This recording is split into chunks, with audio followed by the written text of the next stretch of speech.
4 দিন পর শুরু হবে ক্রিকেট মহাযজ্ঞ আইসিসি টি-20 বিশ্বকাপ।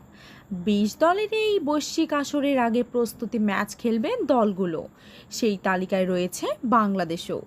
বিশ্বকাপ শুরুর আগে দুটি প্রস্তুতি ম্যাচ খেলার কথা ছিল টিম টাইগার্সের, যার প্রথমটি ছিল বিশ্বকাপের সহ আয়োজক যুক্তরাষ্ট্রের সঙ্গে।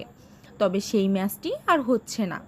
মঙ্গলবার 28 মে নিজেদের প্রথম প্রস্তুতি ম্যাচ স্বাগতিকরা যুক্তরাষ্ট্রের বিপক্ষে নামার কথা ছিল নাজমুল হোসেন শান্তর দলের। তবে বৈরী আবহাওয়ার কারণে মাঠে গড়ানোর আগেই ম্যাচটি পরিত্যক্ত ঘোষণা করা হয়েছে। এমনকি বৃষ্টির কারণে ডালাস প্রেরি স্টেডিয়ামেও ক্ষতিগ্রস্ত হয়েছে বলে জানানো হয়েছে। বাংলাদেশ ক্রিকেট বোর্ড অর্থাৎ বিসিবি এক বিবৃতির মাধ্যমে ম্যাচ বাতিলের বিষয়টি বিস্তারিত জানিয়েছে। বিসিবি বিবৃতিতে জানায়, ডালাসের গ্র্যান্ড প্রেরি স্টেডিয়াম হতে যাওয়া বাংলাদেশ ও যুক্তরাষ্ট্রের মধ্যকার প্রস্তুতি ম্যাচটি পরিত্যক্ত ঘোষণা করা হয়েছে। বৈরী আবহাওয়ার পুরো ডালাস এরিয়া আক্রান্ত হয়েছে বলে জানা গেছে।